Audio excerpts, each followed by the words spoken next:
Y hola a todos y todas y bienvenidos y bienvenidas a Nostalgia Pop. ¿Qué tal? ¿Cómo estáis? Espero que estéis muy bien. Hoy es domingo de Nostalgia Pop, domingo de programa clásico y hoy vuelve con nosotros Ultraman, que ya hicimos un programa hace un tiempo con Octavio y hoy volveremos a hablar de Ultraman y un poco de cómo sobrevivió Ultraman a los 90. Y os vais a encontrar historias bastante graciosas y locuras de rodajes y cosas así. O sea, vamos a hablar un poco sobre ello. Además, hoy tenemos aquí a dos invitados. En vez de no solo ha venido Octavio y ha venido acompañado. O sea que hoy va a ser un programa de estos chulos. Gracias, primo, por renovar sub. Ahora os explico al resto cómo hacerlo. Y todo esto es porque ya tenéis el nuevo libro de la guía definitiva de Ultraman, el segundo volumen, que como ya sabéis publica Applehead, y que además, bueno, ahora hablaremos de él porque ya veis que finito no es, tapa dura, y creo que eso, hablaremos un poco del libro y hablaremos de lo que explica, un poco de lo que explica el libro. ¿Qué es eso? Es como es el segundo, pues coge otra etapa de la historia de Ultraman, que es del 88 al 2006. Y ya os digo yo que fliparéis un poco, porque yo he flipado mucho. Pero antes de empezar el programa, déjame recordaros las dos cosas de siempre. La primera es que si queréis hacer comentarios, como está haciendo aquí Luigi, Molondrongo, Madelman Pop y mi primo y compañía, pues podéis hacerlo siguiendo el canal. Para eso tenéis que registraros en esta plataforma, que es gratis, ¿no? Es muy fácil de hacer. Os registráis y le dais el botoncito de seguir del canal, este que tiene un corazoncito, y ya podréis hablar en el chat. Y yo a cambio os regalaré unos emoticonos fantásticos para que podáis usar en otros canales. Y si queréis apoyar el canal, no queréis ver anuncios, si queréis los emoticonos premium, pues podéis suscribiros. Y eso es muy fácil, tenéis un botoncito de suscripción. Y si le dais, veréis que hay se os abre un desplegable. Y una de las opciones es gratis con Prime. Eso quiere decir que si tenéis Amazon Prime, podéis canjear vuestra suscripción por un canal de esta plataforma cada mes, una vez al mes, y yo agradeceré un montón que sea este, y a cambio lo haré gratis. ¿Y qué os da la suscripción? Pues no veréis anuncios, tenéis eso, los emoticonos premium del canal con personajes recurrentes, y lo más importante es apoyar el canal. Llevamos aquí ya unos años y ya sabéis que todo apoyo es agradecido, y si no tenéis, no habéis gastado vuestro Prime en ningún canal de esta plataforma, pues yo os lo agradeceré. Y si no tenéis Prime, no pasa nada, podéis hacerlo por 4,99 al mes, que es nada y menos, a cambio de todo el contenido que yo regalo al mes. Gracias, Sturmy, por renovar la sub. Bueno, somos aquí unos cuantos, así que no me voy a enrollar más. Y vamos a empezar a hablar de Ultraman. Así que déjame que tire la intro y vamos para allá. Hola, soy RetroKid. Llevo más de 5 años coleccionando cosas relacionadas con los 80 y los 90. Mientras coleccionaba, he conocido gente increíble con historias que me volaron la cabeza. He creado este canal para darles voz y para reivindicar esa cultura pop que tanto me gusta y mostrársela al mundo. Bienvenidos y bienvenidas a Nostalgia Pop. Nostalgia.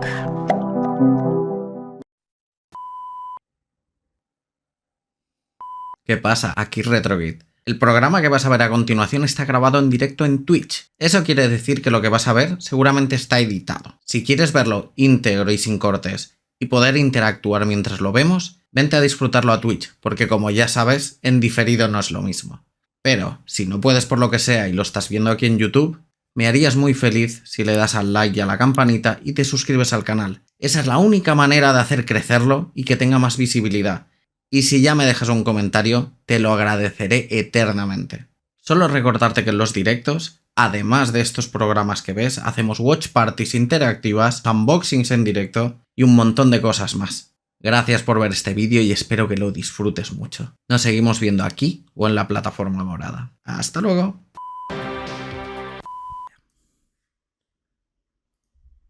Vale, pues ya estamos aquí, ya estoy aquí con mis invitados, que son Octavio López y Adrián Roldán. ¿Qué tal? ¿Cómo estáis? Hola, buenas, ¿qué tal? Muy buenas, Víctor. Gracias por invitarnos. No, hombre, no. Yo encantado, además, Octavio ya. Octavio es casi. Sí, parte de este canal. Ya no. He perdido la cuenta las veces que ha venido aquí a hablar de sus libros, porque claro, es que Octavio, como pues no para de escribir libros y no para de hacer cosas, pues siempre es buena ocasión para que venga. Y está guay porque hoy, Octavio, te has venido acompañado y no has venido solo. Has venido aquí con Adrián para hablar de Ultraman, ¿eh? Sí, ni más ni menos. Bueno, el libro lo coordiné yo y tal, pero que realmente uno de los bastiones más fuertes, de los auténticos expertos, los que ha dedicado toda su vida al estudio de Ultraman es Adrián, ¿eh? O sea, contar con él es una pasada porque el tío es una máquina en el ultrauniverso. Gracias, Octavio, siempre por tus palabras que me hacen sonrojar siempre. Sí, pero todo esto es, como he dicho ya al principio, a colación de. Ya sacasteis, y del que ya hablamos en un programa anterior con Octavio, el primer libro de Ultraman, el de la guía definitiva. Y aquí habéis rollo. Aquí sí que habéis doblado apuestas y no solo habéis hecho el 2, sino que es más páginas, tapa dura, páginas a color. Aquí habéis ido a tope. Bueno, ha coincidido un poco en casualidades, un poco de la vida, ¿no? Porque, bueno, la idea, como comentamos en el primer programa, claro, de Ultraman hay tantas series, tanto material, que en un volumen solo, si lo quieres hacer bien, es imposible, ¿no? Porque llevan desde el 66 prácticamente sin parar, ¿no? Entonces, pues en un primer momento ya entonces, eso creo que fue en el 2021 o una cosa así, ya establecimos que iba a ser 3 volúmenes, ¿no? O sea, uno en la etapa clásica, uno en la etapa intermedia, por así decirlo, que es este, el que vamos a hablar hoy, el volumen 2, y otro la etapa más reciente, ¿no? Que es el que estamos trabajando ahora, que saldrá seguramente el año que viene. Pero lo que no sabíamos es que en ese trayecto Apple Hit Team iba a apostar por todavía aumentar la calidad de los libros y hacerlos en tapadura, ¿no? Y a todo color, ¿no? En formato de lujo, todos en general, ¿no? Y entonces cuando empezamos a escribir y a preparar el volumen 2, eso no lo sabíamos todavía.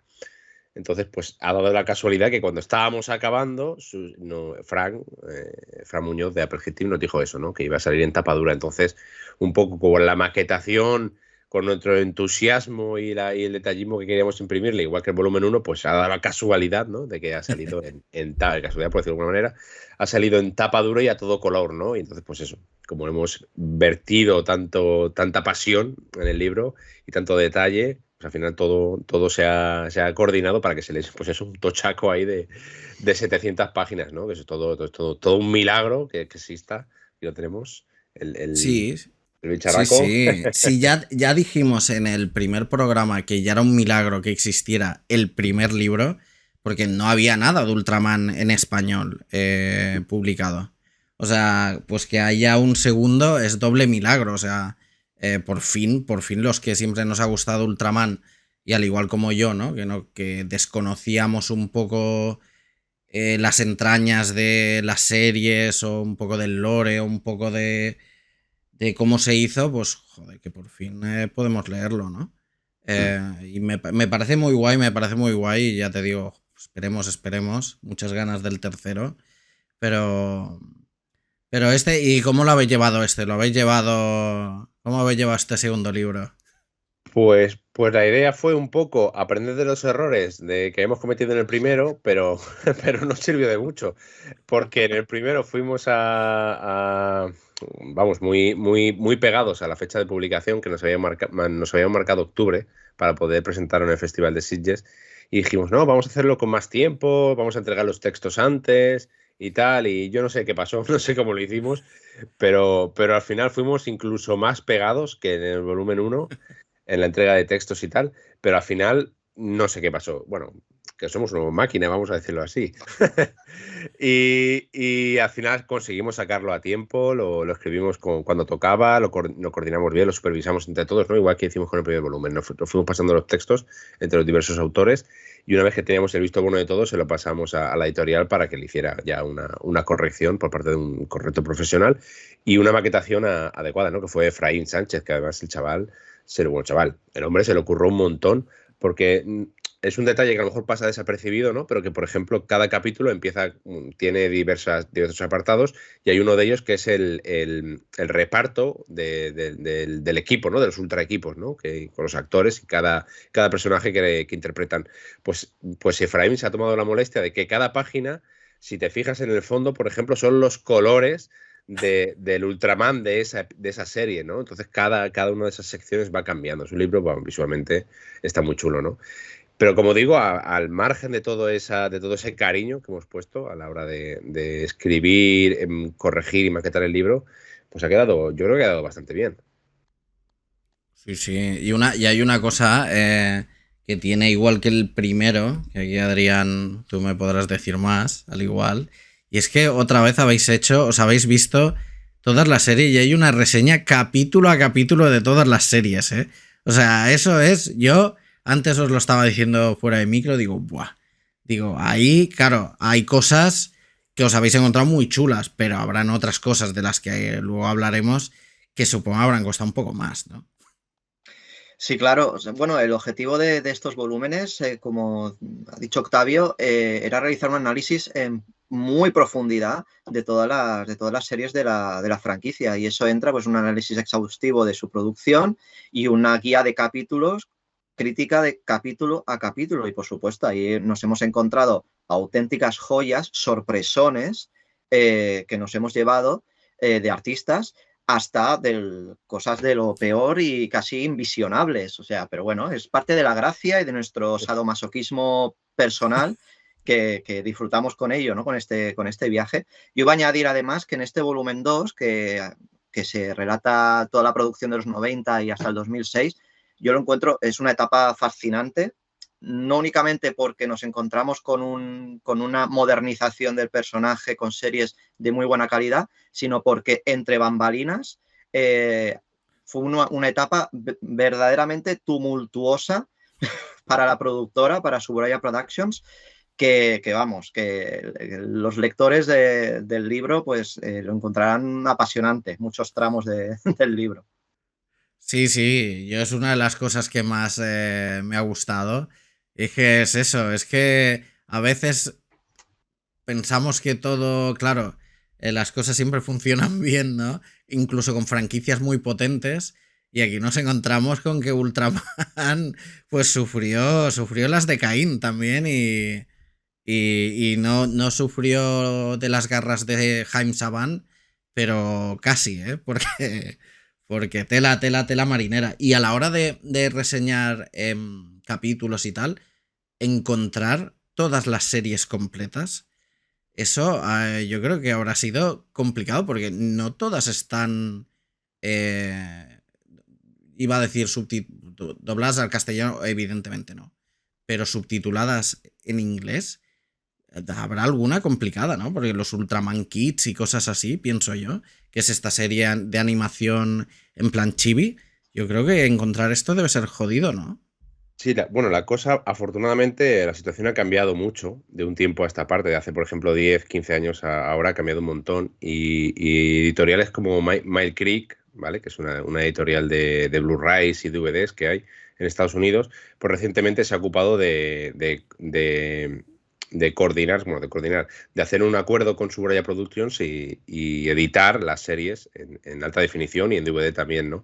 Y por fortuna, pues el 70-80% de las series se han editado ya y, por ejemplo, la de Ultraman Kids, una de las series más complicadas que había entonces, la hemos podido ver gracias a una de esas ediciones, ¿no? Y luego las otras que eran un poco más peculiares o más recónditas, pues hemos tenido que tirar o bien de YouTube o bien de programas de descarga directa un poco oscuros hasta que hemos encontrado todos los capítulos. Pero no ha sido tan fácil, o sea, no ha sido tan difícil como en un principio podía parecer, ¿eh? O sea, ya digo que la situación ha cambiado mucho. Lo que es Subraya Productions y las ultraseries se han abierto al mundo entero. Luego podemos comentar un caso muy especial que hay con respecto a las series aquí en castellano, las series de España, las series dobladas en España. Ha cambiado mucho y se han abierto, ¿no? Como diciendo, queremos que el mundo entero descubra las series y ahora es mucho más fácil que, por ejemplo, hace 10 o 15 años, como digo, poder ver las series, incluso las más oscuras. Ya os imagino ahí en la Deep Web, ahí buscando capítulos de Ultraman. Claro, sí que es verdad, que antes era muy difícil encontrar series completas y tal, pero claro, ahora como hay tanta reivindicación de la cultura pop, al fin y al cabo, incluso de Ultraman, se comienza a reivindicar y comienzan a abrir mercado. Pero sí que es verdad que Suburaya le costó mucho abrir mercado. Y yo creo que los 90 es clave para entenderlo, ¿no? Aquí sí que podemos hacer en anteriores capítulos, ¿no? En el libro anterior, que se queda en el 87, donde parece que todo va bien y tal, y pasa, y en los 90 pasa algo grave, que es que el creador de Ultraman fallece y la empresa tiene que cogerla a alguien, ¿no? Y hay aquí unas idas y venidas de hijos, ¿no? Un poco. Sí. Bueno, Suburaya falleció a finales de los 60, principios de los 70, no me acuerdo. ¿Fue en el 70, Adrián? ¿Fue cuando falleció? Vale. Fue en el Sí, 70, ¿verdad? sí. Sí. Y tuvieron la suerte, la fortuna de Noboru Suburaya, que era uno de los hijos bueno, primero eligió a Hajime y luego Noboru.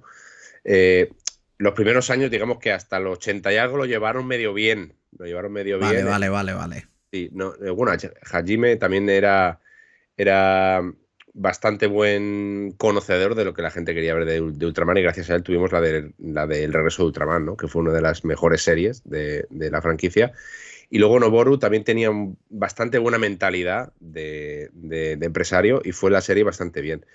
Pero a partir de que Noboru deja eso en manos de los sucesores, también porque falleció, para contar a Adrián, porque fue un desbarajuste que escucha, es que algunas cosas son tabú todavía. Sí, bueno, ¿dónde dejamos en qué momento dejamos en Ultraman? En el final del primer volumen, ¿no? Estamos en los años 80.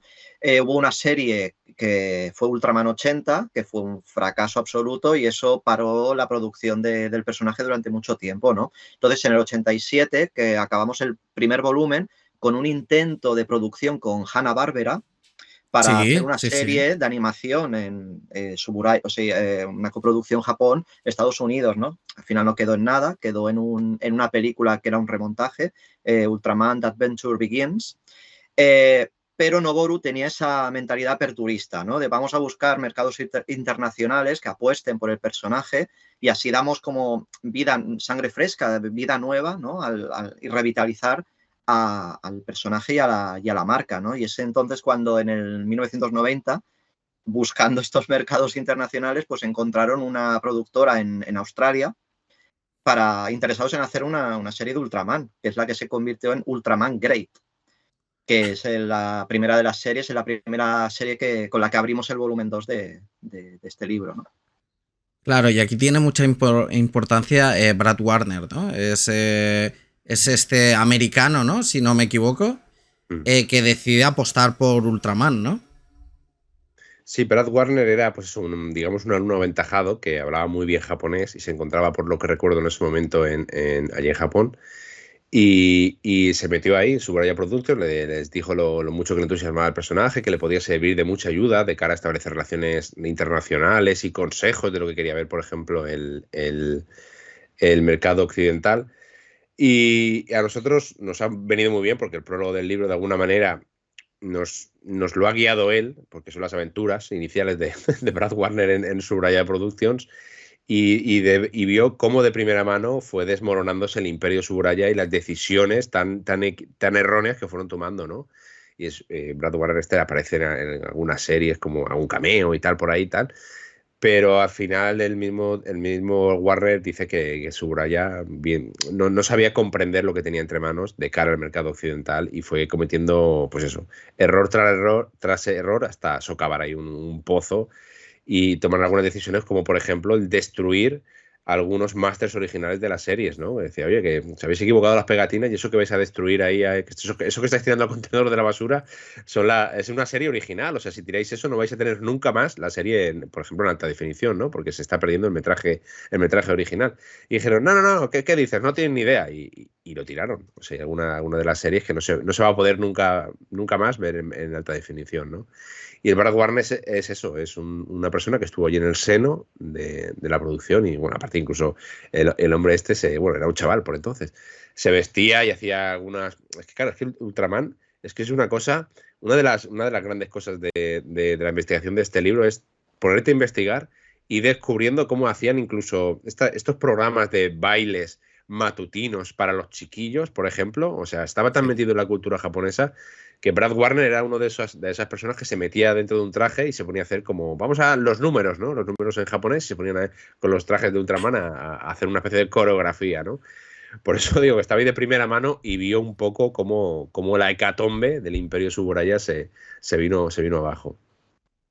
Claro, y él en parte no responsable, pero él quería ayudar eso, a que Ultraman no se quedara solo en Japón, ¿no? Y pudiera cruzar el charco, pudiera popularizarse tanto. Pero es que claro, es que en los 90... Es que estamos en los 90. Los 90, yo siempre lo digo, es una de las épocas más divertidas porque no está finales, o sea, se mezcla lo que eran los 80, el nuevo milenio y se apostaba por cosas muy nuevas, muy radicales, muy diferentes. Y claro, Ultraman, es que Ultraman en realidad hasta, ahora lo hablaremos más adelante, seguía siendo lo mismo, ¿no? Seguía siendo fiel a la primera serie, ¿no? A la clásica. Sí, en ese sentido siempre, digamos que en las series de Ultraman siempre han mantenido una base de que no se puede tocar, ¿no? Digamos, o sea, el espíritu de la serie original siempre permanece en todas las series. El tema en los 90 es que con las series que triunfaron en los 90 dieron una vuelta más moderna o más diferente, pero manteniendo ese espíritu original, ¿no? Yo creo que esa capacidad de transformación o de adaptarse a los tiempos, yo creo que le sirvió para continuar en el tiempo el personaje, ¿no?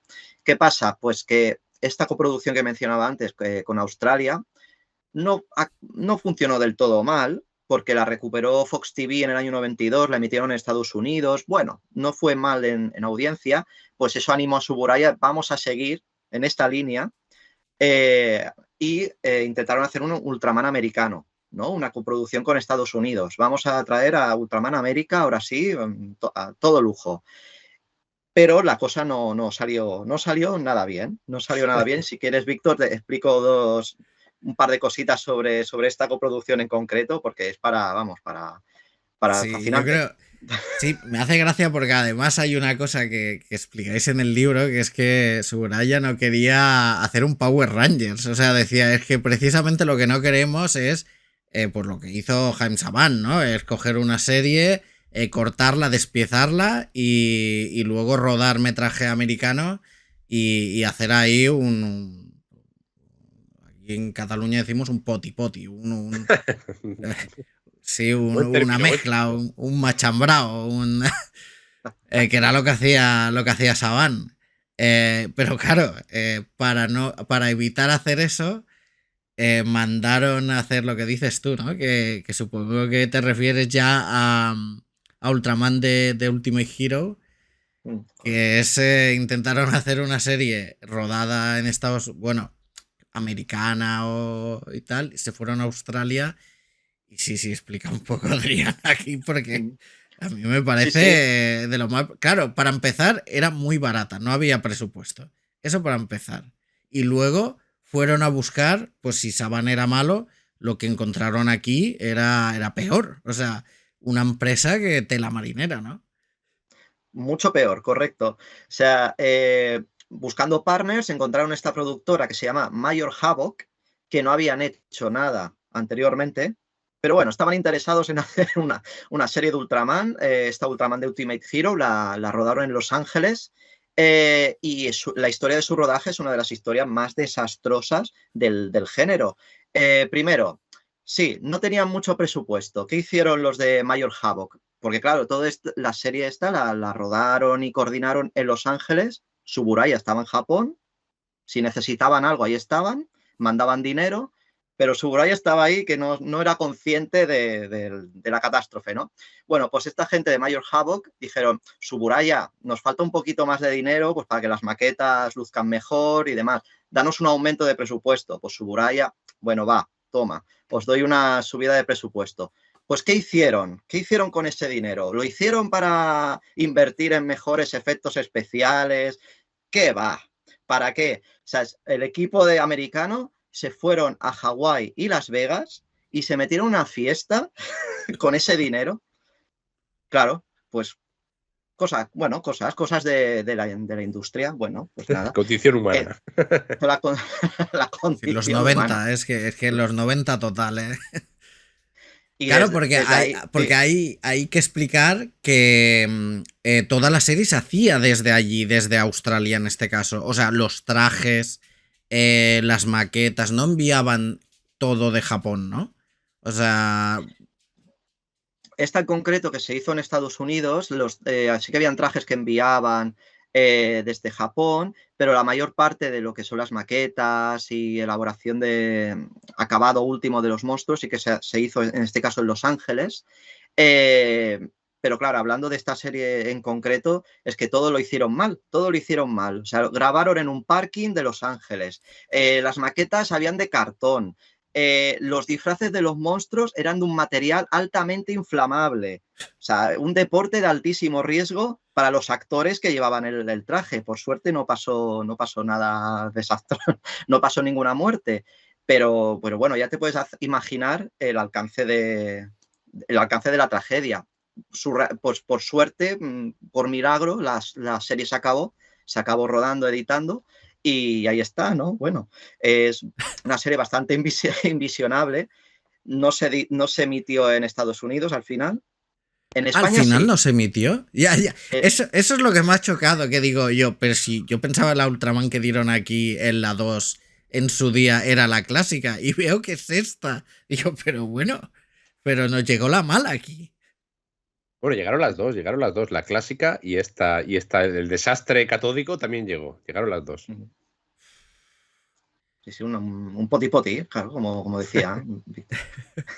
Pero y hay una anécdota que me hace mucha gracia, que ya cuentas en el prólogo tú, Octavio, de esta producción, que dice que se pensaban que iban a hacer los edificios con cajas de nevera.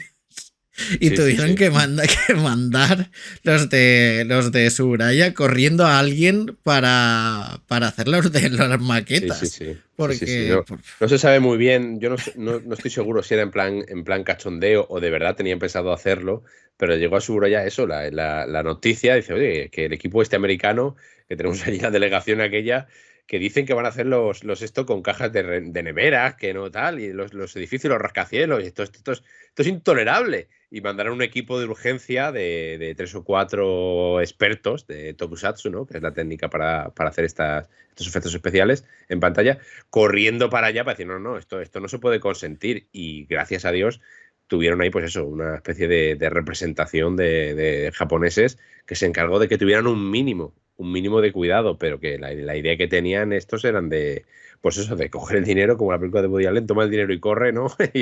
y poner cualquier cosa delante de la pantalla y tal, ¿no? Y aún así, a pesar del caos que Adrián ha explicado, pues bueno, visualmente o estéticamente aún hay alguna cosa rescatable, pero bueno, que podría haber sido, es que era la primera oportunidad perdida que tuvieron de abrirse paso en el mercado norteamericano, de convertir en Ultraman. Nunca van a conseguir llegar a las cotas de Superman, por ejemplo, de popularidad del personaje, porque no es un personaje que culturalmente les haya acompañado como es Superman, ¿no? Desde siempre, ¿no? Pero era una oportunidad que ahora sí que la han sabido aprovechar, yo creo, mucho mejor que en esa época, y la perdieron por la avaricia o no sé cómo llamarlo, por el aprovecharse de los japoneses que tuvieron la compañía esta de Major Havoc, que bueno, que traducido no sé si viene a decir como algo como gran problema, ¿no? O algo así, ¿no? Porque Havoc es un desastre o una cosa sí, así, ¿no? Es un poco augurio de lo que pasó. Sí.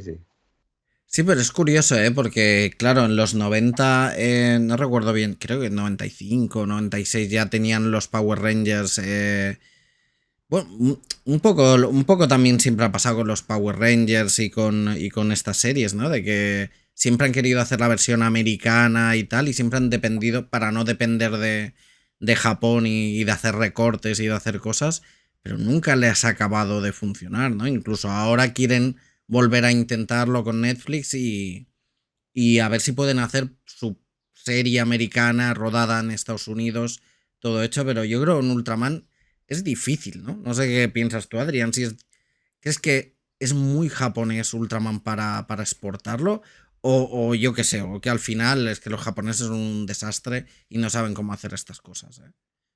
Yo creo que no, yo creo que es un personaje muy exportable.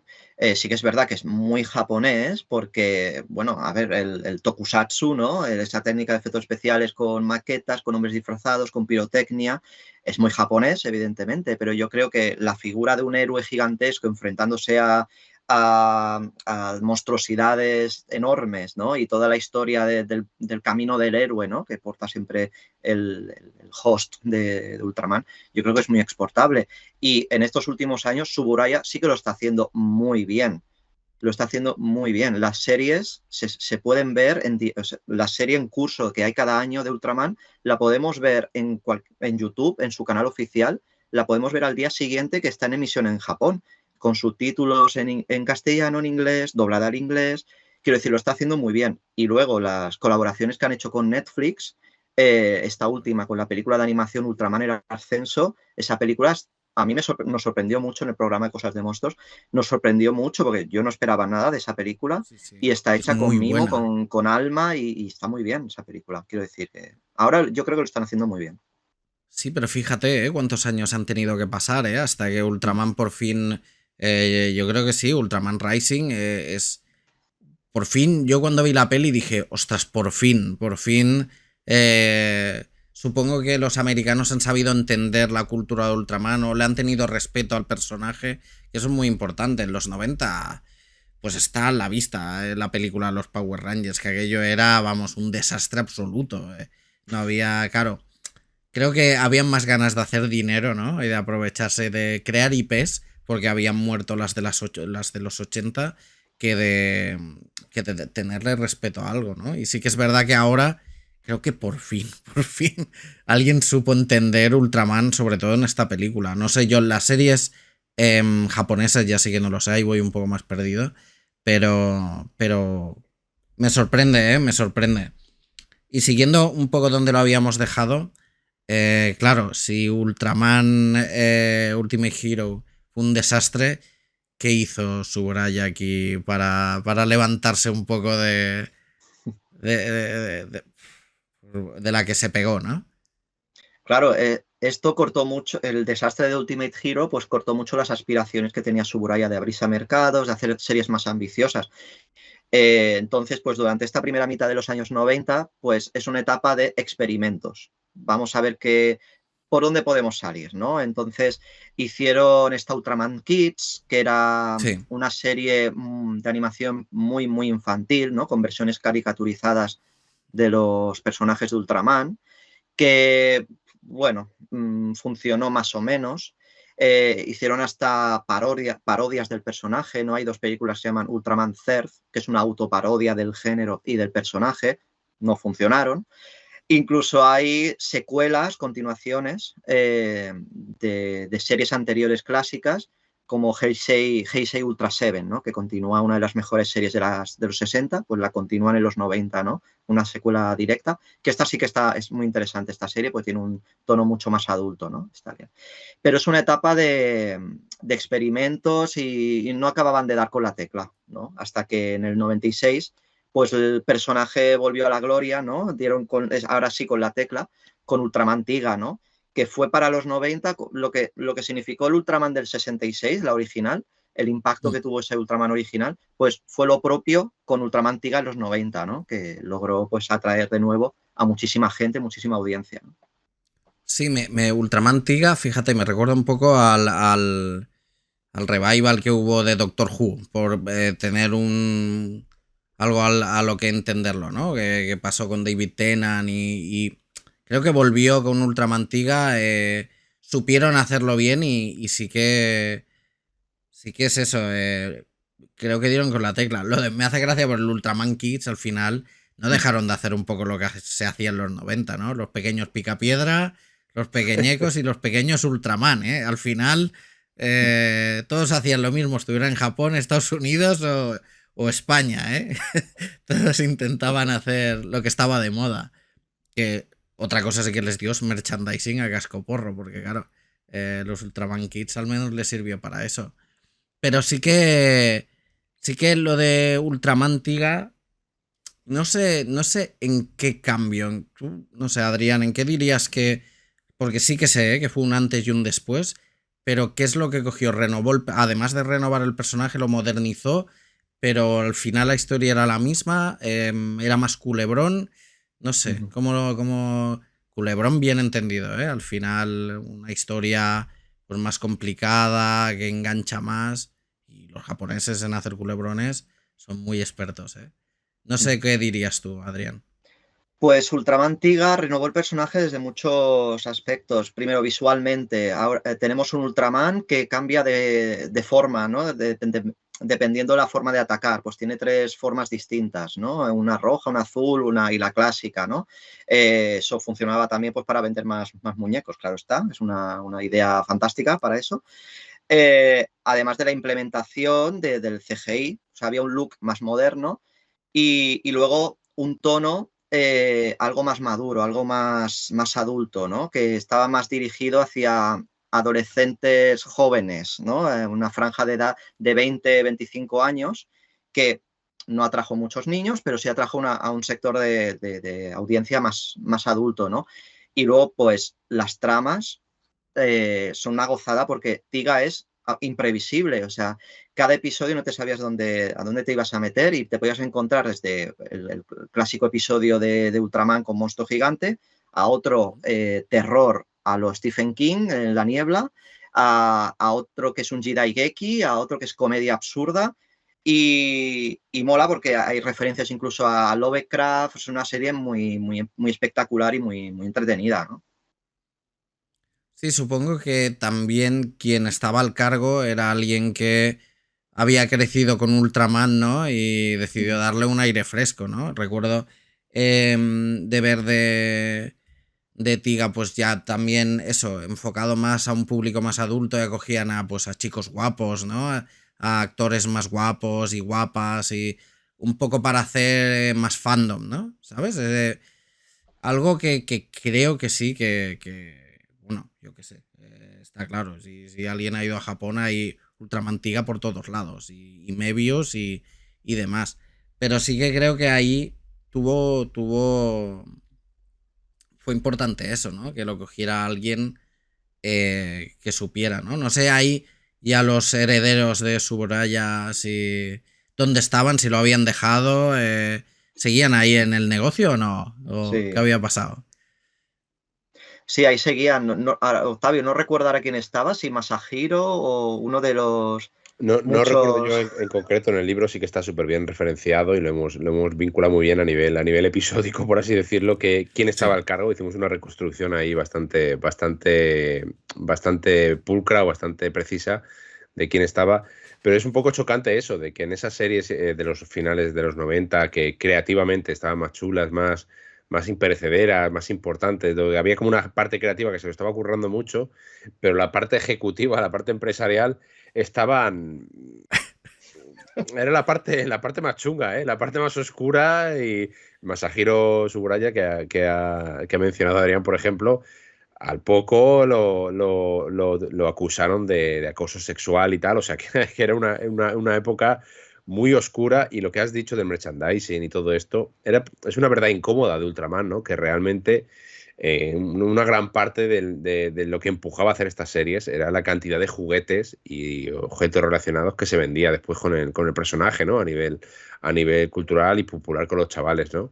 Entonces vivían un poco de esas rentas. O sea, había como digo, una parte creativa que sí que algunos de ellos se esforzaban en hacer una serie de calidad, pero luego los que mandaban realmente era un poco como los americanos, ¿no? O sea, lo que Sí, sí, hablamos de como conversión Disney. humana. Sí, sí, o sea, dame la pasta que me la fundo en lo que sea, ¿no? Y en algunos casos como aprovecho mi situación de poder para dar rienda suelta a mis instintos más oscuros, ¿no? Y era un poco. Y esta época del personaje de Ultraman de finales de los 90, principios del 2000, porque si no recuerdo mal fue, pues eso, hasta donde llega al final del libro, 2004, 2005, cuando ya Bandai, que era, pues, al final el que actualmente, si no recuerdo mal, el que llevó Ultraman, el que dijeron, mira, os compramos Subraya Productions y lo llevamos nosotros porque a la vista está, hubo ahí 3, 4, 5 movimientos de herederos muy, muy erráticos que no tenían ni idea y cada vez la liaban más parda. Y dijeron, nosotros la llevamos, darnos la franquicia, os damos la pasta y nosotros llevamos Ultraman a partir de ahora, ¿no? Que es esta última etapa, desde el 2005-2006 hasta ahora, lo que están haciendo, ¿no? Lo llevan Bandai y lo llevan muy bien. Ellos sí que han sabido un poco lo que hablábamos, a abrirse al mercado occidental y un poco, pues, construir algo, ¿no? Que era lo que a finales de los 90 no supieron hacer, aparte de estas series, que sí que algunas de ellas, como Tiga y las que vinieron después, la trilogía sagrada, por así decirlo, sí que lo hicieron bien, pero era una serie muy interna, muy para ellos, ¿no? No tenían ese espíritu aperturista, aunque la pueden disfrutar, la podemos disfrutar, nosotros la vemos y es una serie de primera, ¿no? Pero no había esa intención detrás de la serie a nivel empresarial de expandirse a otros mercados. Hostia, pues como no he llegado a esta parte del libro, no sabía, Bandai llegó a comprar Ultraman, ¿eh? O sea, Sí, directamente, sí. ¿eh? Sí, eso, bueno, la situación en Subraya llegó a ser tan insostenible a nivel económico que al final los herederos dijeron, mira, vamos a vender la empresa y porque es que no hay por dónde cogerlo, ¿no? Y una gran parte de Suburaya Productions, creo que era, no sé si el 50%, es de Bandai y luego hay otro porcentaje que se lo reparten otras empresas, ¿no? Y Suburaya pues ahora tiene como, no sé si un 20% o algo así de poder, digamos, en su productora, ¿no? Que esto ha dado, bueno, una etapa de mayor estabilidad desde un prisma económico, ¿no? Quiero decir. Pero bueno, así están las cosas. No. A ver, si al final es bueno para el personaje, pues oye, al igual es que eran un lastre ya los herederos, ¿no? Se vino a demostrar que Eiji Tsuburaya, el creador de la serie, el creador de los trajes, de Godzilla y todo esto, el hombre era toda una institución, era un auténtico maestro, no solo a la hora de fabricar trajes y de la plasmación de efectos especiales, ¿no? De la técnica esta que hemos hablado varias veces de Tokusatsu, sino a la hora de qué es lo que la gente quiere ver y por dónde voy a llevar al personaje de Ultraman, ¿no? Y cómo voy a llevar la empresa, como si fuera una empresa familiar.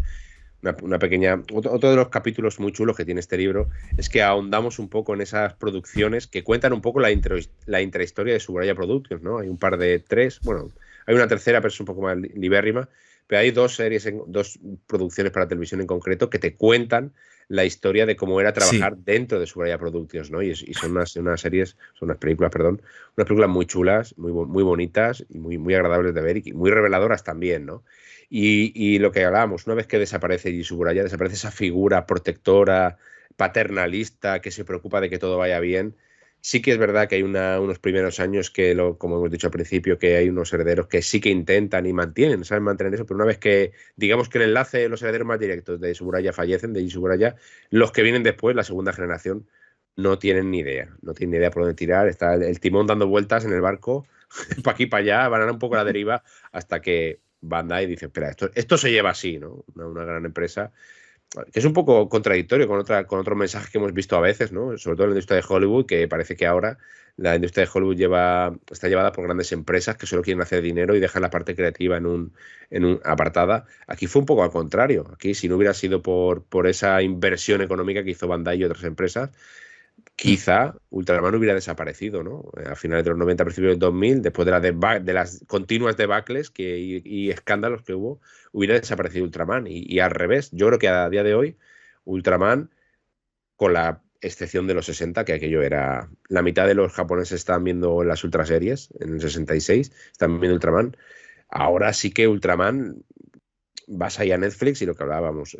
Encuentras una serie de animación, encuentras la película esta de Ultraman en el ascenso, te vas a Amazon y está Shin Ultraman, todo doblado al castellano, que es increíble, que desde hace 30 años no se veía aquí en España que estuviera una serie doblada o una película doblada al castellano. Bueno, ¿no? Y editada en Blu-ray, no te lo pierdas, sí. Que yo cuando la vi editada en Blu-ray digo, madre, que han editado Shin Ultraman en Blu-ray, esto es inesperado, vamos. Sí que es verdad.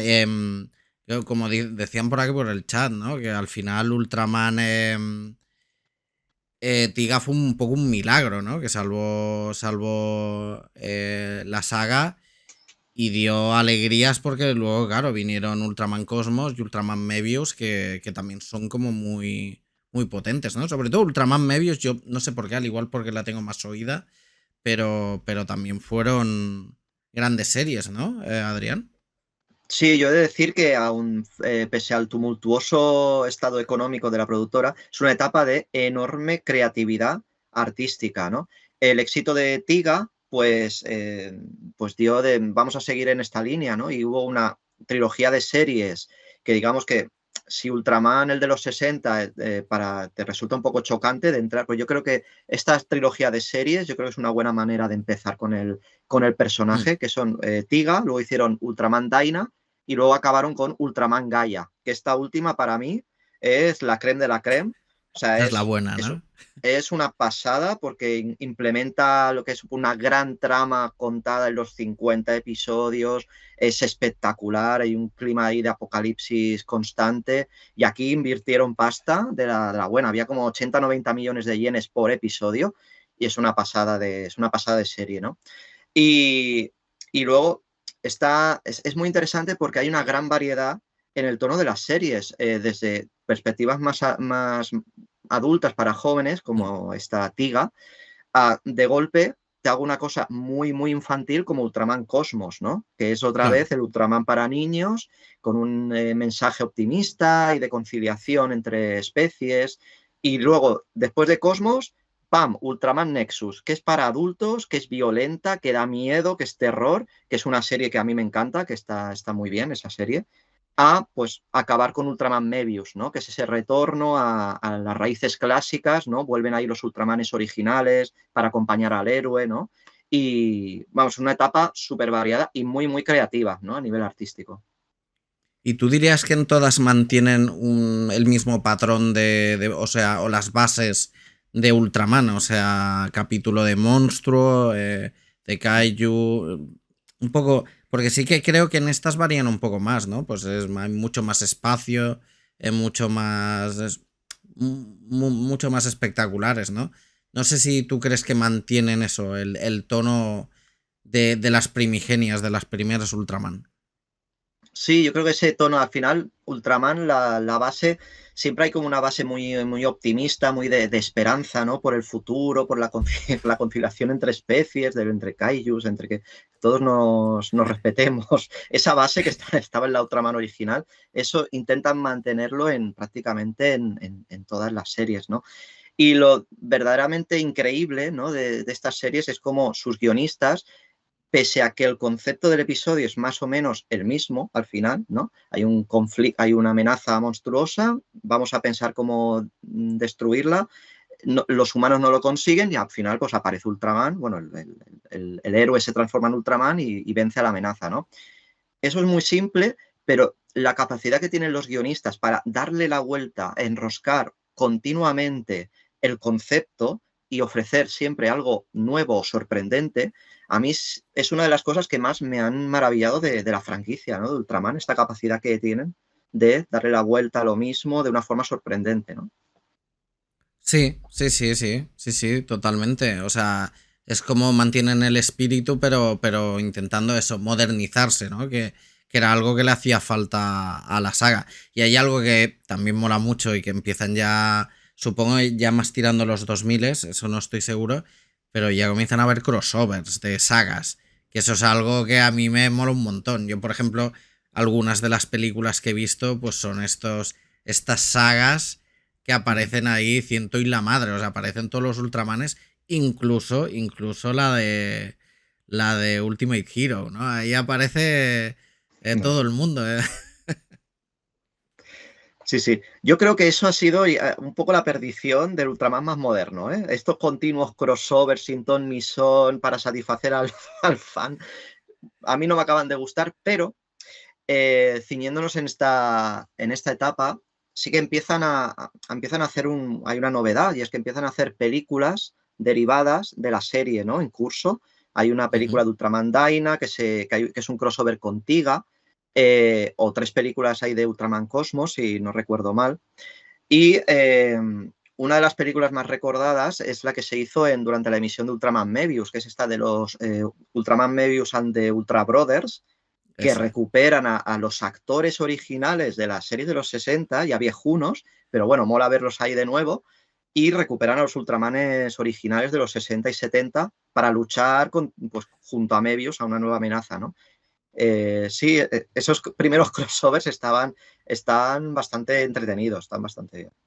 Claro, ríete tú del MCU y de todos estos universos expandidos, ¿no? Que ellos lo supieron entender muy bien, ¿no? También es un poco darle al fandom lo que quiere el fandom. Pero yo, por ejemplo, esta la he visto y a mí me pareció como súper épica, o sea, y yo sin haber seguido las series completas. Yo puedo entender que para un fan de Ultraman aquello debió ser como, ¡buah! Vaya subidón, ¿no? Además que me parece eso, muy entretenidas y eso, sobre todo mucha épica, ¿no? Que creo que es algo que le caracteriza mucho a las películas de Ultraman, ¿no? Muy japonés también, ¿no? Totalmente. Y además, estos actores, claro, son actores que hicieron estas series y apenas han trabajado más, ¿no? Entonces, en pleno 2006, 40 años después, que el fan de aquella época, ostras, que ha vuelto Susumu Kurobe en una película a hacer de Ultraman, pues eso fue una herramienta muy audaz para Ultraman Mebius, para triunfar Ultraman Mebius, porque atrajo a los fans de antes, los fans de ahora, y eso pues le fue muy bien, ¿no? a la serie Ultraman Mebius. Sí, sí, sí. Y también metieron mucho merchandising también. No nos olvidemos siempre el merchandising. Es muy importante. Y a partir de ahí, sigue también leyendo el libro lo que decías tú, Octavio. O sea, hay una parte que te encargas tú, ¿no? Que es de como películas. Y ahí me has descubierto unas pelis que yo he flipado, pero flipado, ¿eh? O sea, esto que dices de una película de cómo funciona Subraya o de. ¿Cómo es? O yo, el hombre que quiso ser Ultraman o algo así. Sí, Tío, sí, sí, sí.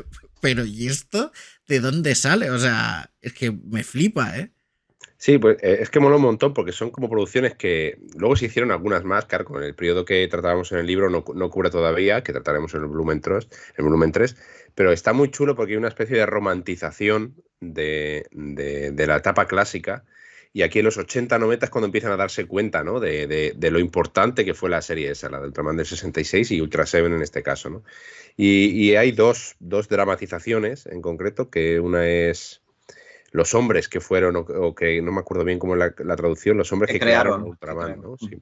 Los hombres que crearon Ultraman, que realmente es la historia, la biografía de Akio Jisoji, que es un guionista que empezó a trabajar un poco a regañadientes en la Ultraman original, pero que a la postre escribió algunos de los mejores episodios de la serie, de los más recordados y de los que la cultura, incluso a los niños de entonces, más les chocó, ¿no? Por ejemplo, uno de los episodios que se trata en la dramatización esta, pues te cuenta de que como el guionista pues dijo, voy a un poco desmitificar el personaje de Ultraman, ¿no? Y Ultraman, bueno, pues todos sabemos que a la hora de transformarse coge la beta cápsula, la levanta así en el alto y se transforma en Ultraman, ¿no?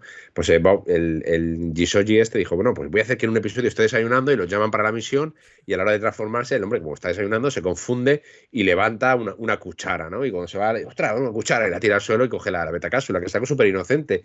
Pero claro, desde el punto de vista adulto japonés era como maltratar el personaje, ¿no? Y de hecho tuvo muchas voces críticas como diciendo, pero ¿cómo vas a hacer eso? Ultraman nunca haría eso. Y el tío, no, que esto va a triunfar entre la chavalada, ¿no?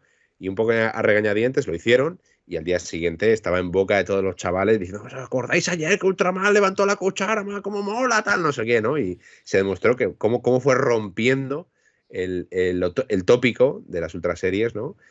Y como digo, al principio él lo veía como algo un tanto degradante, ¿no? Trabajar en las ultraseries, en Ultraman, y le tenía un poco de tirria, ¿no? Pero luego se dio cuenta del poder que tenían los episodios que él podía hacer, ¿no? De cara, pues eso, a la cultura japonesa de los niños, y le fue pillando cariño hasta el punto que luego escribió un libro, y esta dramatización se basa en ese libro que escribió, ¿no? Y es una mirada muy, pues, como digo, muy romántica, y puedes ver las técnicas que utilizaban, de coger a Ultraman y colgarlo en el techo, para hacer como volaba, y lo iban grabando ahí, o las diferentes vicisitudes que iban sufriendo, ¿no? Y es una dramatización preciosa, muy chula. Y luego tenemos esta del Ultra Seven, del que me enamoré o algo así, que es una traducción que podíamos hacer. Ultra Seven I Love It, creo que se llamó. En inglés también, porque tampoco es una serie que se quedó, una dramatización que se quedó allí en Japón. Son dos partes de hora y media cada una, bastante larga, o sea, una dramatización de hora y media, o sea, de 3 horas en total. Pero que aquí se les va un poco, no voy a decir la olla, pero se toman más libertades. Es también una recreación de cómo hicieron la serie de Ultra Seven, que es, pues el que no lo sepa, no es tanto como Ultraman, no es todo el rato convertirse en un humanoide gigante, luchar contra amenazas, es mucho más de ciencia ficción, de conspiraciones extraterrestres y todo esto, ¿no? Pero te cuenta cómo hacían esto, pero también se inventan que tienen que salvar a un espía norteamericano que no quiere combatir en la Segunda Guerra Mundial, o está ahí como retirado, entonces se lo utilizan ahí para esconderlo y tal. Bueno, la Segunda Guerra Mundial ya había pasado, ¿no? Pero como que que no quiere combatir, ¿no? No sé si era Vietnam, ¿no? Sí, sería Vietnam, que sería de los 70 o algo así, no recuerdo bien. Pero como un soldado americano que lo tienen que ocultar, ¿no? Entonces todo su Buraya Productions se vuelca en esconderlo, en meterlo debajo de un traje de un monstruo para hacerlo pasar por un actor de la propia serie. Eso no ocurrió, pero esta dramatización te lo cuenta así. Y es incluso una dramatización un poco onírica, ¿no? Porque hay algunos pasajes muy melancólicos, muy chulos, que te van viendo como los personajes, pues eso, van añorando esas filmaciones que se hacían, ¿no? Para Ultra Seven. Y son dos dramatizaciones muy chulas, que yo, ha sido una sorpresa verlas. En YouTube se pueden ver las dos. No sé si la de Ultra Seven tiene subtítulos en inglés, creo que sí, pero están muy chulos y muy recomendables, ¿eh? Sí, yo quería añadir, para los que nos estén viendo o escuchando, que se apunten el nombre del guionista / director que ha mencionado Octavio, que es Akio Jisoji, que era un máquina, era un maestro, es un director de la nueva ola japonesa. Es como el Buñuel japonés o el Godard. Es como si Godard o Buñuel se pusieran a hacer un episodio de Ultraman, por tanto mucho mejor. Y todos los episodios de este hombre son absolutas obras maestras. O sea, visualmente vanguardista, arriesgadísimo, pero como en televisión podían hacer algo así a nivel visual tan arriesgado, ¿no? Y luego, pues, con tramas súper llenos de crítica social, con metáforas visuales, o sea, una pasada. O sea, que se apunten el nombre de este hombre, Akio Ishoji, porque todos los episodios de este hombre son una pasada. Sí, de Qué hecho, guay, qué guay. en el primer programa que hicimos de Ultraman, hablamos de Ultra Q, que era la serie esa precursora de Ultraman, ¿no? Una especie de expediente X, que había monstruos gigantes, pero también había otras cosas, había 3 investigadores que iban. Bueno, pues en esta época que trata el libro, también hay una versión de esta serie que es Ultra Q Dark Fantasy, ¿no? Una fantasía oscura, ¿no? Es un poco más recóndita la serie y tenía mucho menos dinero y se nota, tú ves el episodio y se nota la factura televisiva. A mí no me entusiasmó mucho, a Adrián le gustó bastante más que a mí la serie. Sí, me va la marcha.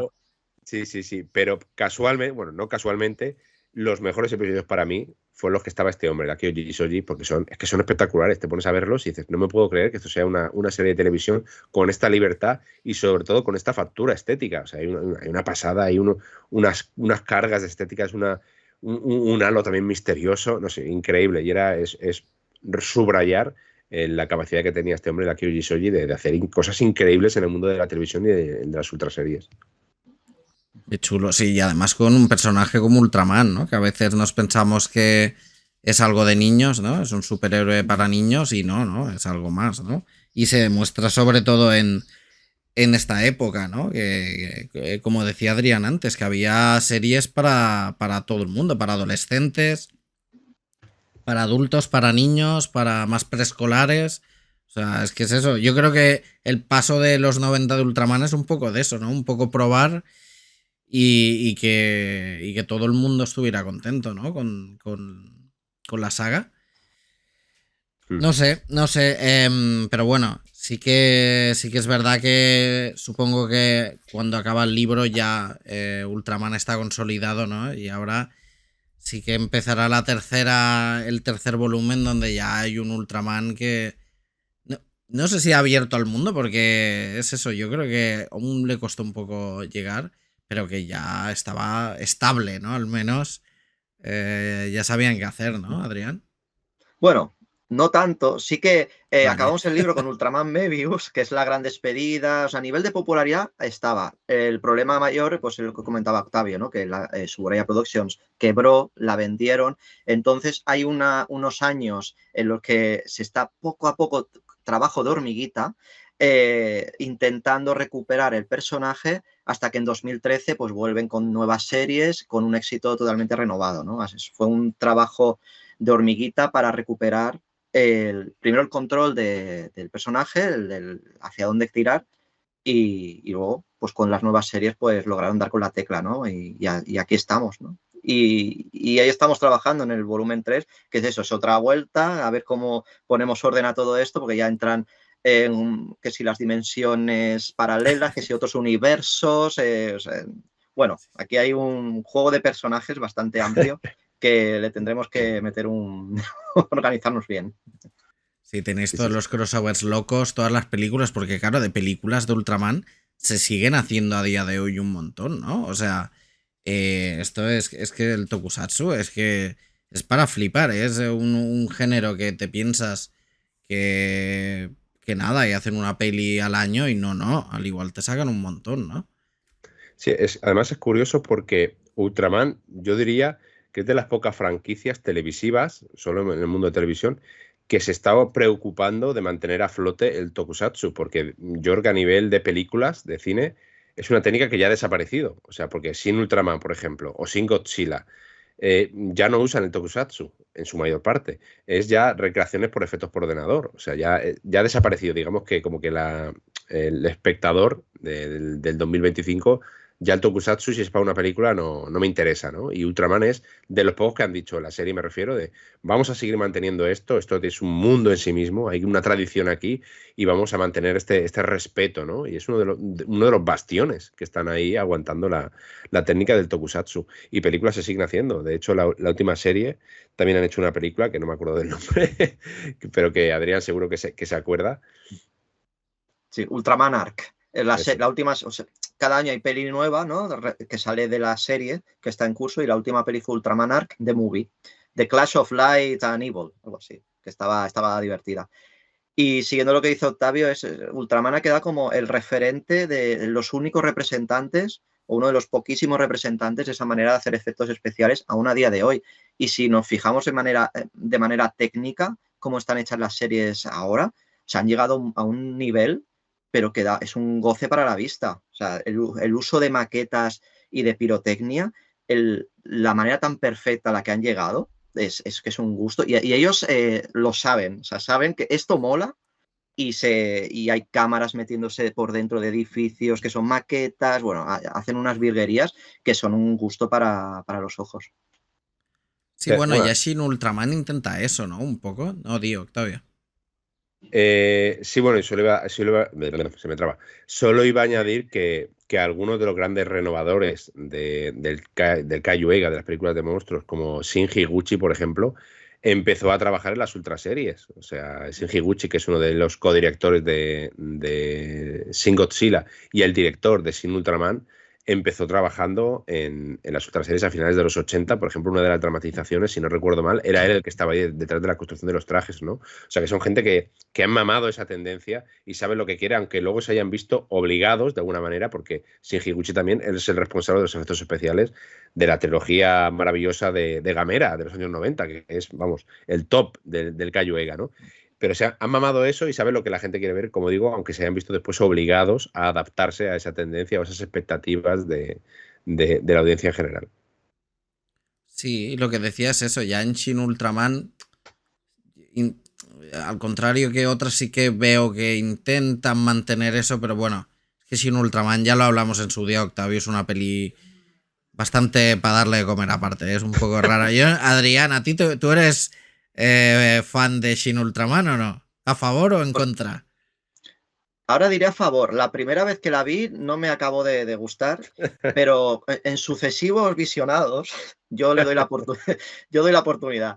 Me ha ido gustando cada vez más. Me ha ido gustando cada vez, sin apasionarme, pero me ha ido gustando más. A ver, sigo pensando que tiene muchos problemas la película, que quiere jugar al estilo visual de Shin Godzilla. En Shin Godzilla funciona estupendamente y aquí es una losa en la película bastante grande.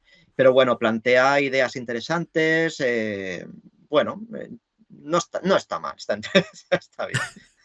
Yo creo que todavía está por venir la película, no sé si quizá por parte de los americanos, todavía está por llegar la película definitiva, o una de las grandes películas de Ultraman a nivel épico, que aquí en el libro tratamos una de las aproximaciones, o es lo que yo quizá, aparte que la película no me gusta, la de Shin Ultraman, no conecté con ella, que yo pensaba que quizás querían hacer algo así, que es la de Ultraman The Next.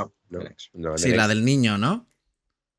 Bueno, que yo recuerdo, hace tiempo que no la veo, pero recuerdo que era un piloto de cazas que se transforma en Ultraman, ¿no? Le cae como otras ocasiones anteriores, le cae el personaje de Ultraman lo descubre, ¿no? A la misma vez que la audiencia. Pero tiene una capacidad de épica, la primera vez que recuerdo la escena que sale de un búnker, la primera vez que se va a transformar, una capacidad de épica, de dramatismo, que está chulísima esa película, y tiene una plasmación en pantalla tradicional, que era lo que yo quizá esperaba o quería que en esta Shin Ultraman se hiciera, ¿no? Y entonces, lo que ha dicho Adrián perfectamente, que estaban esclavizados por la factura de Shin Godzilla, que para que no haya visto ninguna de las dos películas, pues la cámara va cambiando cada 3 segundos o cada segundo y medio, va cambiando de plano, de punto de vista, de debajo, se abre un cajón y la cámara está debajo del cajón y pam. Que en Shin Godzilla funciona, como ha dicho Adrián, genial, pero es que Shin Ultraman la está viendo y dice, pero pues esto no hace falta. O sea, aparte, claro, la forma que está hecho Shin Ultraman o Ultraman es un personaje que tiende más a la fantasía, que te tienes que tomar las cosas de otra manera y tal, no tan realista de alguna manera, ¿no? Entonces te está ahí son como dos películas que chocan, ¿no? Estás viendo Shin Ultraman con esos recursos que intentan darle como una especie de desde todos los puntos de vista, algo muy, muy, muy realista a una cosa que a los 10 minutos de la película, de la narración, dice, pero es que son las locuras de siempre, por así decirlo, y de hecho es un súper homenaje a las series clásicas de 66. O sea, hay incluso comparativas en YouTube que te sale en las escenas de Shin Ultraman y luego te sale el episodio original en el que se basan, y es que la sinergia que hay entre la serie, o sea, replicando las imágenes, es bestial, ¿no? Y a la vez me estás metiendo ese lenguaje súper acelerado, con cada punto de vista cambiando, y no sé, yo no puedo. no puedo con esa fórmula, ¿no? En este caso, te digo. Hemos vuelto a Shin Ultraman, Octavio. Sí, es que Mira, yo he de decir que a mí me puso nervioso, también. A mí me puso muy nervioso Shin Ultraman, he de decir. Y Adrián, yo le pregunté a Octavio en su día, le hice esta pregunta, te la hago a ti que te tengo aquí, ¿cómo descubriste tu Ultraman? Porque yo, por ejemplo, le conté a Octavio, yo lo descubrí a partir de Arare o del Dr. Slump, que salía un personaje muy gracioso, pero yo no sabía que era Ultraman. Incluso recuerdo en capítulos de Humor Amarillo que salían los kaijus de Ultraman, incluso Ultraman sin saber que era un Ultraman, y claro, aquí le llamaban, mira estos monstruos, mira, me acuerdo que le decían, mira Godzilla, y no era Godzilla, era no recuerdo el nombre del kaiju, creo que es del primero o el segundo episodio, que es que tiene la cabeza chiquitita, que es un lagarto también, ¿no? Yo recuerdo eso, y más adelante descubrí que eso era Ultraman, ¿no? Aquí por el chat me dicen, yo lo descubrí en un juego de calcar kaijus y poses, que después descubrí que eso era Ultraman, ¿no? No sé tú, Adrián, cómo llegaste por primera vez a Ultraman. Bueno, yo de niño, a mí lo que me entró muy fuerte fue Godzilla, o sea, el Kaiju Eiga, y bueno, me entró muy fuerte y aquí sigo, o sea, aquí sigo con lo mismo. Entonces, yo de niño básicamente me vi las películas de Godzilla, de Gamera, pero investigando, leyendo cosas, sí que sabía que había algo que se llamaba Ultraman, ¿no? Pero no fue hasta años después, cuando era adolescente, que vi la película que mencionaba antes Octavio, Ultraman The Next, que la vi por allá por el 2005, y la película a mí me encantó esa película. Luego, pues claro, me di cuenta de que eso, que Ultraman aparecía en Doctor Slump, ¿no? De que hay todos estos referentes del personaje en 1000 series japonesas o en 1000 productos japoneses que no te das cuenta y, pues era Ultraman, ¿no? Y las series en profundidad, sí que había visto episodios sueltos, pero en profundidad como tiene que ser, no empecé pues hasta hace unos años, un poquito antes de empezar con el volumen 1, sí que empecé, digo, vamos a sentarnos con calma porque esto lo merece a ver Ultraman como tiene que ser, ¿no? Y desde ese entonces pues me enamoré de todo lo que se simboliza el personaje, ¿no? Sí, es que creo que le pasa a mucha gente, ¿no? Es algo que me ha pasado a mí, ¿no? Ultraman es una figura pop tan popular y tan presente, la tenemos tan presente, incluso sin haberla podido ver en condiciones aquí, porque también la serie la daban a horas intempestivas, ¿no?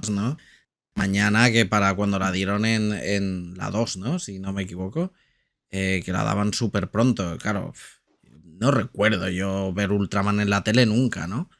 Y me pasa eso a mí igual, ¿no? Que nunca he dicho, bueno, me voy a sentar y me voy a poner a ver Ultraman desde el primero, que seguramente si lo hiciera me gustaría. Y qué mejor, ¿no? Que escribir un libro para ponerte, recopilar toda la información y decir, ahora sí, ¿no? Por eso también sois tantos autores en el libro, porque al final hay mucho que abarcar, ¿no? Y que coordinar, Octavio.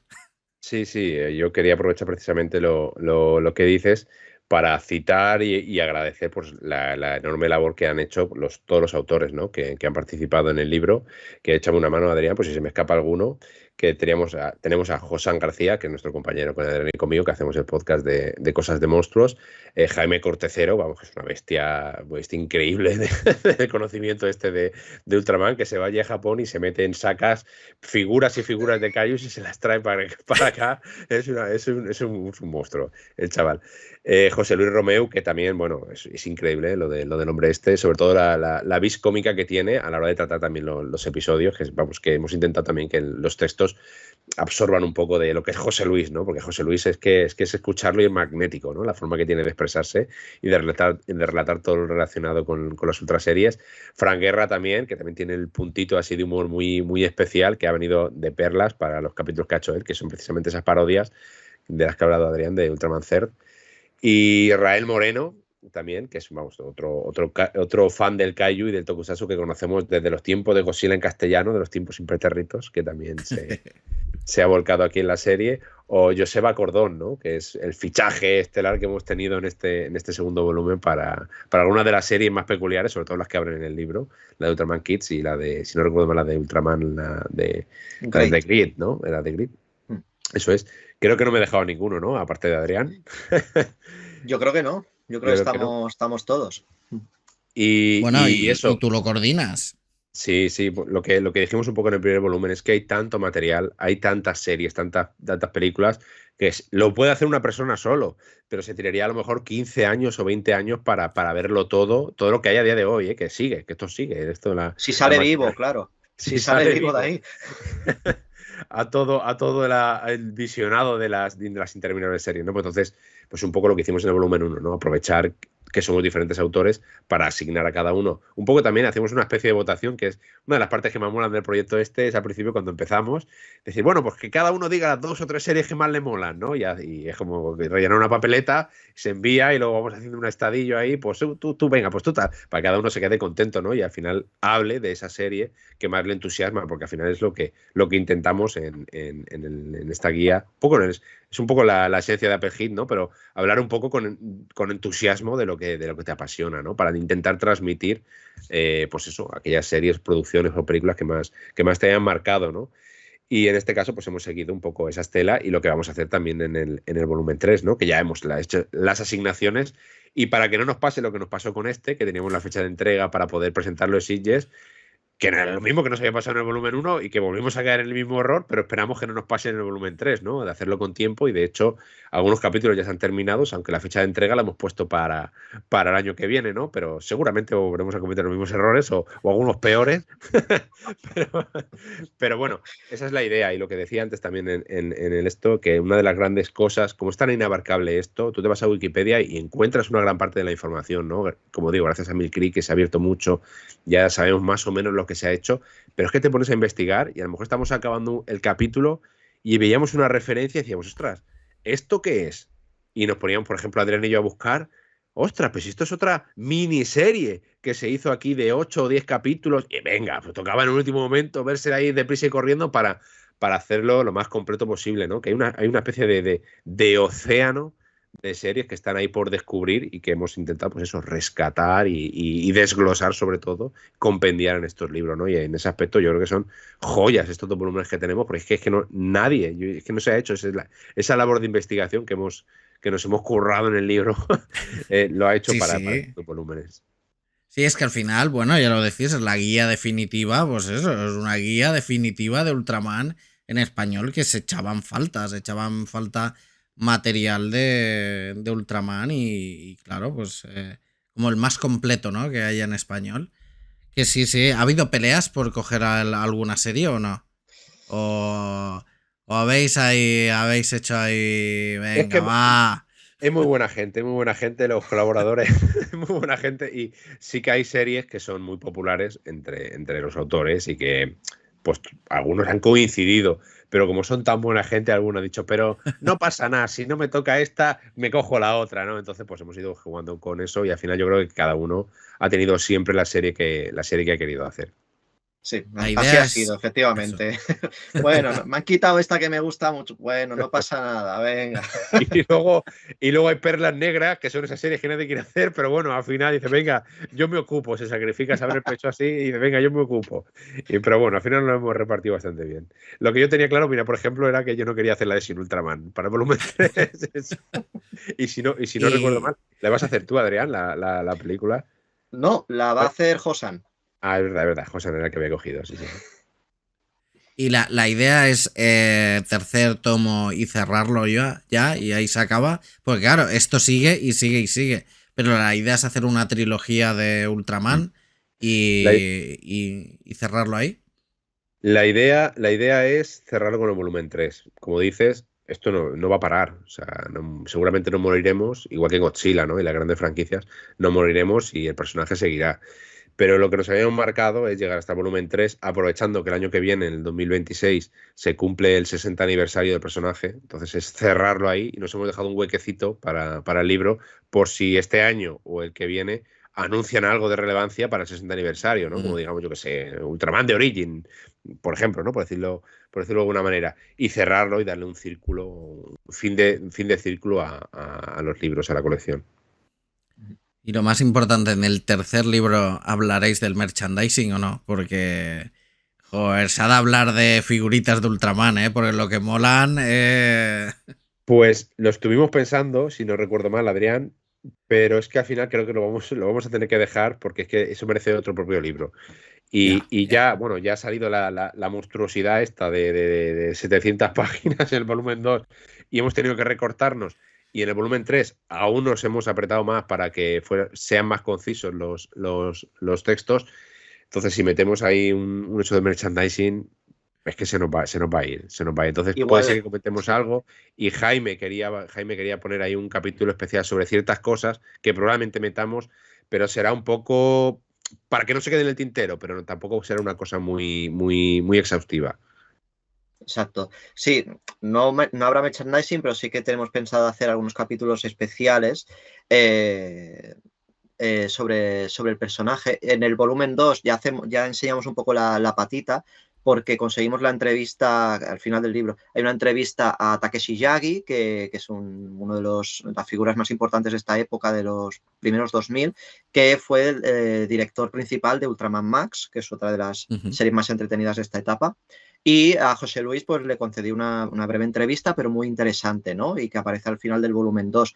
Y eso es algo que queremos pues ampliar de cara al volumen 3, ¿no? Conseguir varias entrevistas de personalidades relacionadas con la producción de las series para ofrecer también en el volumen 3, ¿no?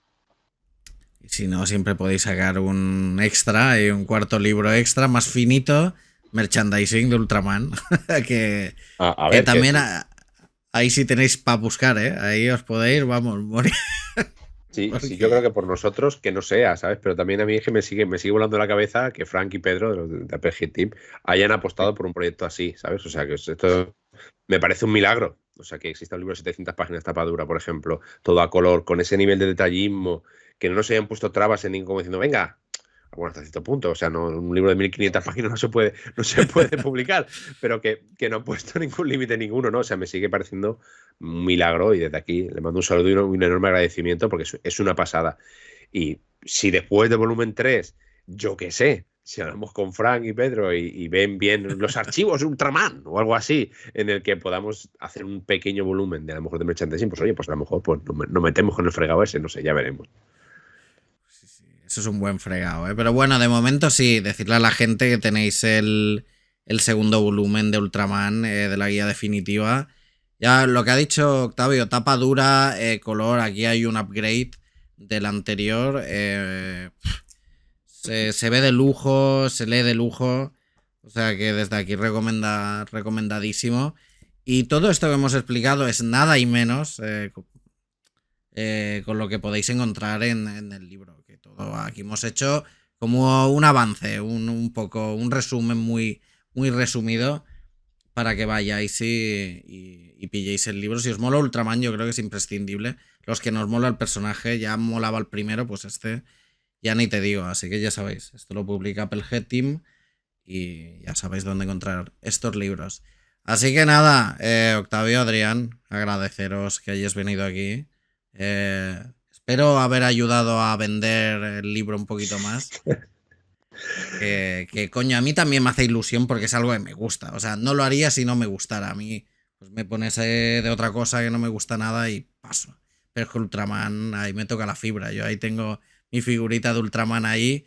Una de ellas, porque yo cada vez que voy a Japón me traigo un montón de monstruos de kaijus, de Ultraman, y tengo ya, bueno, los tengo en cajas ya. Porque ya es que me molan tanto que también tengo muchos, ¿no? Así que por eso lo digo. Así que nada, agradeceros que hayáis venido aquí un ratete a pasar el rato y a comentar un poco esto. A mí, por mi parte, pues, gracias a ti, Víctor, porque siempre estás ahí al pie del cañón haciendo esta especie de pull reportaje, como decimos, fuera de micro, para echarnos una mano, para publicitar este trabajo que, ya digo, nos pegamos una currada muy grande y que destila mucho la pasión que tenemos por el personaje. Así que muchas gracias, Víctor. Exacto, muchas gracias, Víctor. Gracias por invitarnos aquí a tu morada pop, tu morada pop. Sí, no, yo contento, ya te digo, si fuera algo que no me gusta o tal, yo no lo haría. Pero sé el curro que hay detrás y es un tema que me mola, así que nada, yo súper contento. Y Octavio, a ti espero verte de aquí poco porque también está ahora en preventa un libro de un tema que también me mola muchísimo, de una película que me mola mucho, que también publica Applehead, que es, a ver si lo digo bien, porque me sale en inglés siempre, que es Night of the Creeps, que es el terror llama a su puerta, ¿no? Eso es. Sí, pues estamos ya dando los últimos acabados ya a nivel estético y tal para el libro, que sale después de verano, seguramente para así estará, siempre nos marcamos esa fecha, octubre, yo no sé por qué, se nos ha metido ahí en la cabeza el rollo. Muy Sitges. Sí, está quedando una cosa muy chula. Bueno, aparte de que hemos podido entrevistar a toda la plana mayor, o sea, desde Fred Dekker, el director, a todos los actores, incluido Tom Atkins, que no me podía yo creer que lo podíamos haber entrevistado, porque es el protagonista de Halloween 3, que el Halloween 3 en su momento para el libro de Noches de Halloween no lo puede entrevistar, pero ahora para el terror llama a su puerta sí. Y todo el cúmulo de artistas que están relacionados con la peli, el compositor, el director de fotografía, el editor, todos están ahí contando su experiencia en la peli. Ha quedado muy chulo y aparte de, pues eso, plumas como Fausto Fernández, o sea, del crítico excelso de aquí de Cine Fantástico, también desglosa un poco la peli y ha quedado una cosa súper chula, ¿eh? Le tenemos muchas ganas de que vea la luz ya, como igual, tapa dura y tal, igual que el super libro que tiene a punto de sacar Adrián sobre el chico Bonnie M, ¿no? De esto, que sobre el grupo, y que son, pues eso, todo lo que saca Pergil últimamente, en tapa dura a color, y va a ser una pasada. Qué guay, qué guay. Qué ganas de hablar de Fred Dekker, y de reivindicarlo un poco, porque es que Fred Dekker lo mola todo. Así que nada, pues te espero, Octavio, aquí después de verano. Y nada, y vamos hablando. Y al resto de los que habéis estado aquí, pues muchas gracias por haber estado en el chat, por la compañía, por los que os habéis suscrito hoy al canal, los que lo veis en YouTube y lo escucháis en podcast. Nos vemos el miércoles a las 9:30 como siempre. Así que, pues nada, ahora os dejo con alguien, os hago una raid y seguís pasándolo bien. Así que nada, muchas gracias a todos y hasta luego. Adiós a todo el mundo, Venga, y contribuí en este canal, que es la leche. Si este inventito ha gustado, regálelo a su mamá y a la vecina de al lado.